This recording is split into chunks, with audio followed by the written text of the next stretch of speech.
네, 이번 시간에는요, 에오틱 리거지테이션의 원인에 대해서 설명을 드려보겠습니다. 원인은 크게 에오틱 밸브 자체의 문제거나요, 에오틱 루트라고 하는 곳에 문제가 발생을 해서 그쵸, 이렇게 에오틱 리거지테이션이 나타나는 경우인데요. 여러분, 구조에 대해서 제대로 알고 계신가요? 그쵸? 그래서 제가 잠시 설명을 드릴까 합니다.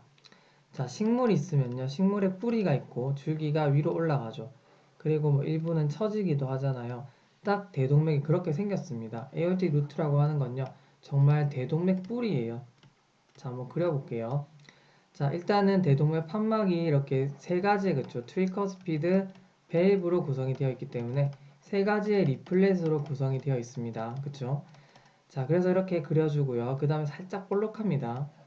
그리고 이제 튜블랄하게 쭉 그려주면 되는데요.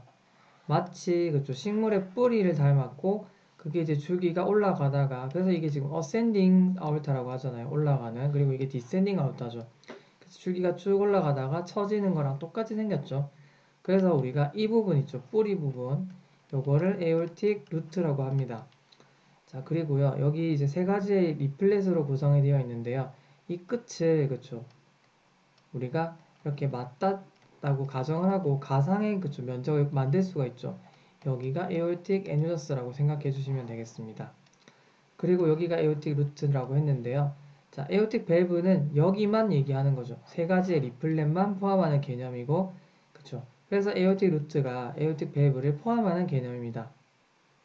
자, 그리고요, 우리가 세 가지의 그 리플렛을 이렇게 서로서로 맞닿는 요쪽 있죠. 이거를 우리가 커미슈얼이라고 하고요. 그리고 또 여기 보시면 이렇게 이제 코로나리로 알터리로 연결되는 지점이 있어요. 이렇게 여기 살짝 구멍이 있거든요. 여기를 우리가 코로나리 오스티움이라고 하는 구조도 있습니다. 그리고 여기 볼록한 부분이 우리가 해부학적으로 고를 표현을 할 때는요, 사이너스라는 표현을 많이 쓰고요. 그리고 여기는 상대적으로 튜블랄하게 바뀌기 때문에 우리가 여기를 사이노튜블라 정션이라고 표현을 하죠.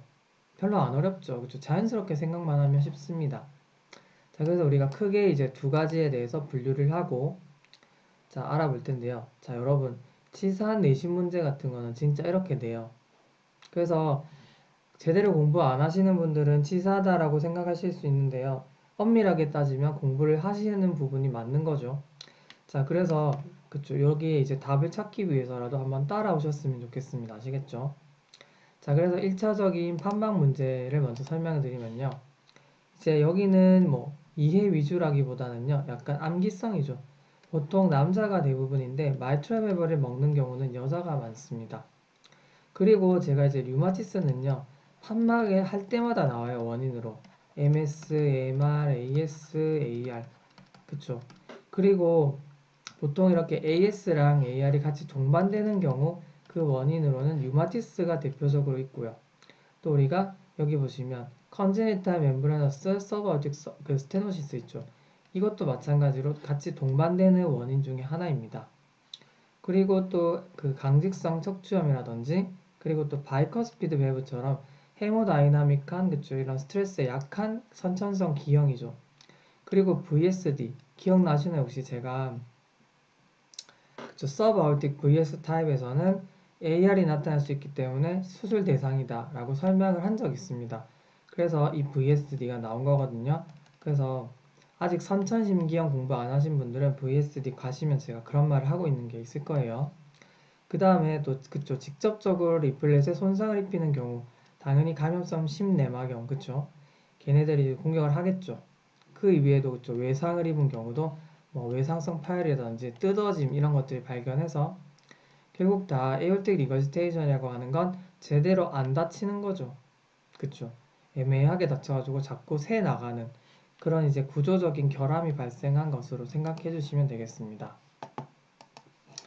자, 그 다음에요. 자, 그쵸. 이거는 제가 이제 설명을 드렸다고 말씀드렸기 때문에 어쨌든 그쵸. 한 번 더 설명을 드리면 대동맥 판막이 있는데 바로 이쪽 밑에 있죠. 그러니까 결국 septal 문제죠.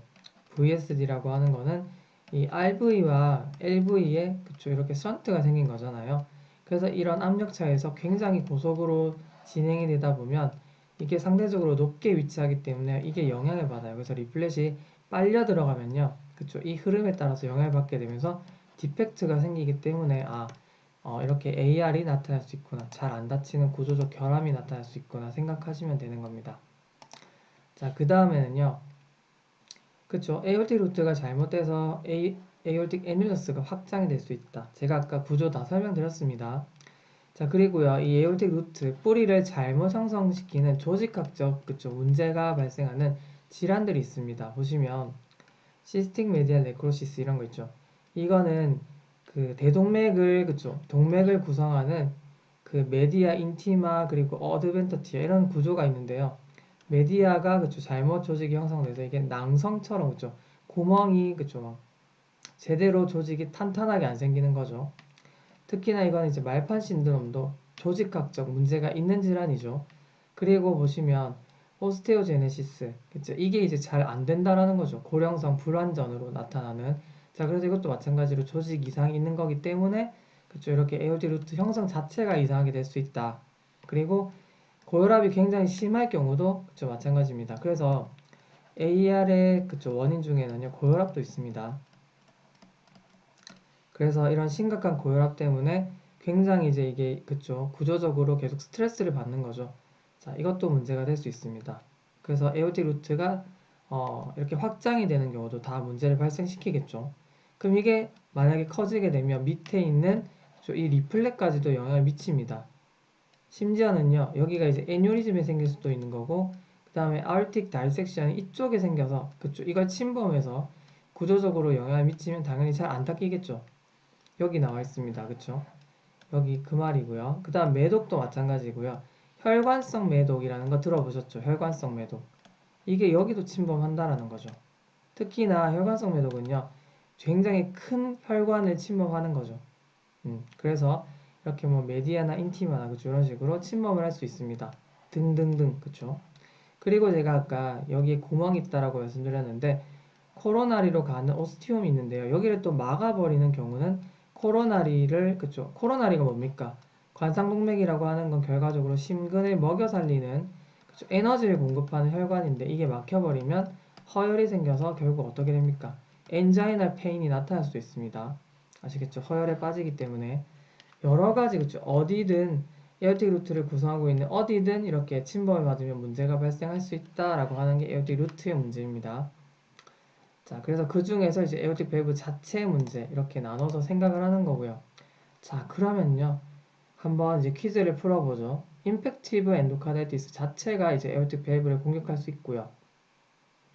그리고 강직성 척추염은 양쪽 모두 마찬가지로 영향을 줄 수 있습니다. 여기서도 마찬가지고 두 가지 모두에 있기 때문에 일단 이건 아니고요.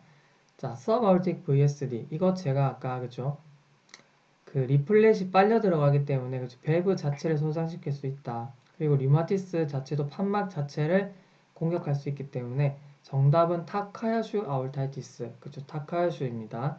제가 언젠가 이제 타카야슈 질환에 대해서도 동맥염이거든요. 타카야슈 동맥염에 대해서 따로 또 설명을 드릴 겁니다. 그때 이제 또 자세하게 다뤄보도록 하고요. 어쨌든 답은 3번입니다. 자, 이렇게 원인에 대해서 자세하게 공부를 하시면 그쪽 해부학도 같이 따라오잖아요. 그러니까 차근차근 공부하시기 바라겠습니다. 네, 일단 수고 많으셨습니다.